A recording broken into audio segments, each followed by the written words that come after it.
Hey everyone, and welcome back to more Tales of Revenge. Let's check out some more Reddit posts of people getting what they deserve. So be sure to like and subscribe, and let's get into it. Cheated out of $5,000 and lost my watch. Get arrested for suspected sale of LSAT answers. In 2012, I had traveled from Australia to the US to visit some longtime friends. One of them was currently studying law at the time, and he was invited to a house party with his other law buddies. I tagged along. The night was young and everyone was just having a drink. The usual banter and mostly talk about law crap I really had no idea about, but a few of these guys were talking about one of the men, Robert, at the party, who apparently sold law school admissions test answers for quite a lot of money. Later on in the night, they started a private cash table poker game, and as a quite savvy person at poker, I asked to join, and there were no issues. We were playing a hand and the pot had built up. I chucked in all the cash I'd had, and my expensive watch. It was just me and Robert. There was $5,000 in the pot, and I had a 4 of clubs and a 2 of clubs. The river card had just come down, leaving a pair of 2s, a pair of 4s, and the river card being a king. I had a full house and was very positive I'd win. But when it came time to reveal cards and I revealed my hand, Robert laughed and revealed his hand. He had pocket 4s, giving him 4 4s, which didn't make sense because there was only 4 4s in the pack, and this pack had 5. So basically, I'd been played, and I didn't have my Blue Eyes White Dragon. In a small outrage, I announced he was cheating, to which he took the entire pot and said, "What are you gonna do about it? Our place, our rules." To which all his mates gathered around him, and I'd just been left short out of cash. I was then kicked out pretty quickly. My friend that I came with caught up with me and apologized and said he didn't know that would happen, but I had another idea in mind. Early morning I got up, left the place we were staying, and made my way down to the local payphone.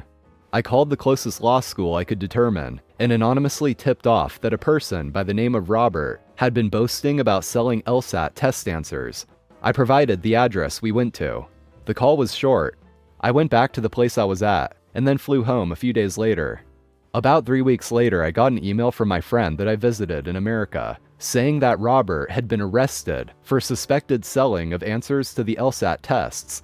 6 months later after that, it was apparently found out that Robert was a liar, and what he'd been selling people was just absolute rubbish answers to the apparent test. He was kicked out of the house he was in, and apparently poor as hell roaming the streets. I don't know if he got any criminal charges. Well, given that he was arrested, I would have to assume he got some kind of charges, but I guess that would also depend on how it went in court though. But either way, he got what he deserved. It is still pretty unfortunate though that OP got screwed out of $5,000, and the revenge isn't gonna fix that. Revenge is a dish best served cold. Mine has been cooling for 10 years and counting. I'm a 40-year-old female. I've been married to my husband, 44, for 20 years now. We have 2 kids, a 16-year-old girl and a 13-year-old boy. My husband is what I would consider a high earner by middle-class standards. 10 years ago, and by complete coincidence, I found out that my husband has been cheating on me with men, and that from before we got married. We live in a smallish town in the south of the USA. Him coming out as gay here will have consequences. I believe that that is the only reason he has not come out to anyone. First, here's how I found out he was cheating on me. He got sloppy, left a credit card bill for a secret card in the pocket of a coat. While going through it, I found all the telltale signs of infidelity. Payments to a hotel in a nearby county, restaurant bills, gifts, flowers, condoms, and lubricant, etc. I started camping outside the hotel on days he told me he would be late, and I saw him bringing different men there. I am very good at compartmentalization and have a great poker face. Comes with growing up in an abusive household. So I was able to give myself the time to cool off and to come up with what I should do. First thing I did was getting an STD panel, since I didn't know how safe he was with his partners. It came out negative. Then I convinced him that we should use condoms, since I was having side effects from the pill. He was okay with it. I had a long time to think, and I came to the decision that I was not going to confront him, nor was I going to leave him. He was able to provide me a really good lifestyle, one that I would never be able to afford with my high school diploma. A cleaning lady, a nanny to help with the kids, regular spa days in a country club, a new car every other year, luxury family vacations every year. He was a good dad, a good partner, the cheating aside, and really good in bed. But I was not going to let him have a single guilt-free week in his life.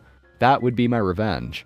I started small, planning great date nights for us, telling him that I felt our relationship has cooled, that I wanted the spark back.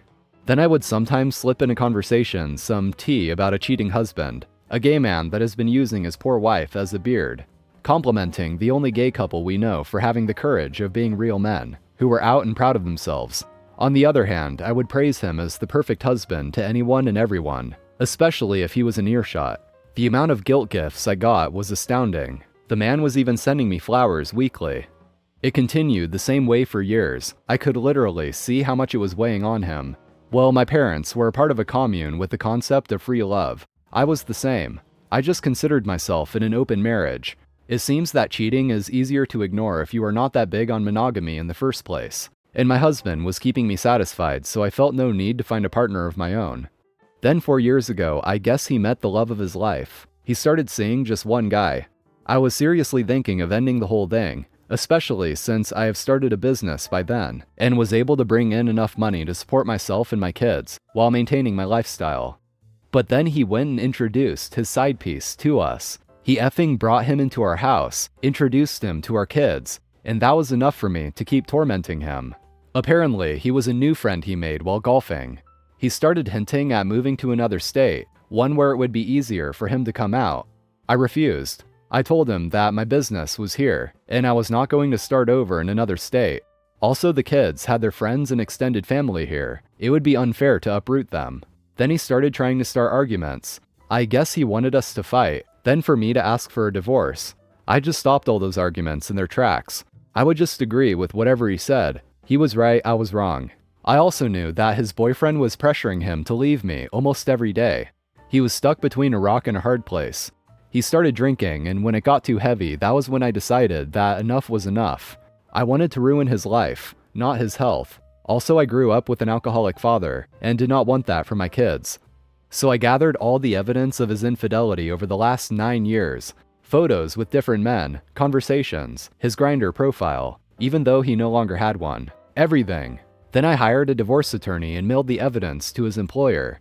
He has a morality clause in his contract, and adultery breaks it. All his relatives, including his parents, as well as our church. His actually. I was never big on religion like him. It was like a bomb exploded.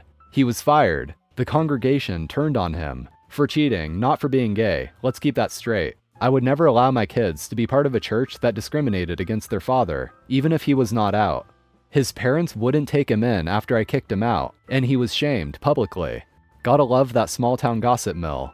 And the cherry on top? His boyfriend was run out of the town, and he couldn't follow him because he wanted to fight for custody of our kids.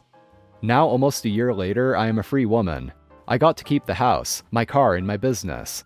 He got 75% of the retirement and investments accounts, but he won't be paying alimony. I got full custody, he got visitations. I also got child support. He had to move 6 hours away to find a new job. Couldn't put the last job he worked at his whole life as a reference. His relationship with his family is rocky. His reputation in town is ruined, so he can't move back anytime soon. The love of his life left him for good, and my kids only tolerate him because I did my best to shield them, and to tell them that he is still a good father to them. I also made sure to treat him politely, never talked bad about him, and had a lengthy talk about how their father being gay is okay. It's okay who he is, and it was not his fault. That the only wrong he did was hiding it from me. So I guess the results of his cheating was years of guilt followed by a ruined life. Edit. Let's make something clear. I am not the good person in this story. We were both bad. I am not here trying to get pats on the back or to be told that I did well. I know that what I did was messed up. I am here because I wanted to tell someone, and I can't do that in real life. Yeah, I'll go ahead and echo that sentiment as well. I don't really see any good guys or bad guys. No one's a saint here, that's for sure. But sometimes that's life, isn't it? And nonetheless, I felt the story was worth telling. Yell at us for parking in a reserved space? Get arrested and evicted. Last winter, around January, me, my family, and close friends were staying at our condo in Vermont for New Year's to celebrate, ski, etc. My dad owns the 8-unit complex our condo was in, and all but one had people up there for the holidays. There's a decent amount of area for parking, but when there's lots of people all there at once, it can get tight. So one night after returning from the mountain, we parked in the spot closest to the stairs to unload everything easier. Our parking lot isn't one with actual spots or anything, because it's just gravel and dirt, so it's really just eyed out and first come first serve. A few hours later, my brother went to the car to get something, where there was a cardboard sign left on the car. The sign read, "Reserved parking for Unit 8, handicapped," on both sides. And yes, they forgot the N in handicapped on both sides as well. Like I said, there's no specific spots for anyone. Unit 8 was one of the smaller units on the ground level, about half the size of the rest. The couple that rented there was sketchy, to say the least. They had to be in their mid-20s, but we never saw them much, and didn't know too much about them. Let's just call them Rick and Tara. Another 20 minutes later, and I go down to the car to get some forgotten gloves. As I unlock the car, the lights alert them someone's at the car. And through the window, Rick starts yelling at me, telling me I have to move the car by the morning or they'd have it towed. At this point, I can also realize that Rick is off of something. So I subsequently ignore him, grab my things, and head back up. I get into the condo and explain to my dad the experience I just had with Rick. At this point, he'd had enough and decided he was going to go down there himself to handle things. So he goes down there to talk to him. My dad was really the only person that had met them before, but it was briefly during the leasing of their unit. He knocks on the door and it's about 30 seconds until Rick angrily answers the door. He crankily asks, "What do you want?" And my dad politely explains that no spots are reserved and that it is first come, first serve. Rick instantly starts freaking out, saying that it's a handicap spot and that they're going to call the landlord. They had a little experience with my dad when they leased the place about a year before, and in that time he was diagnosed with cancer and lost a lot of weight. With that, his appearance changed drastically. Rick didn't realize he was speaking to the landlord and kept his rant going. As my dad was going to lay it out for him, he noticed on a table in the living area that there was a pipe of sorts. Paired with the behavior and appearance of Rick at the time, my dad concluded it was a pipe of sorts for drugs. He backpedaled out of the conversation and returned back up to our condo. When he got back in, he called the cops, explaining the situation and what he saw. 30 minutes later, cops pull up and start talking to Rick. Going off what my dad told them about the pipe, one of the cops noticed it, but this time out in the open with a bag next to it. At that point, it was revealed that they were smoking crack, and they were both arrested. Along with that, my dad also evicted them from the property for violating terms, obviously. We ended up renovating the whole place afterwards, because who knows how long they'd been smoking that inside. The upside is that the cardboard sign still hangs in the living room and gives us a laugh each time we pass. Edit. I see a lot of fuss over the handicap spot, and let me confirm that neither Rick nor Tara had any disability nor handicap. That is it for today, friends. Thank you for watching. Consider hitting that like button, I'd really appreciate it, and also subscribe to the channel for more. So have an awesome day, everyone, and until next time.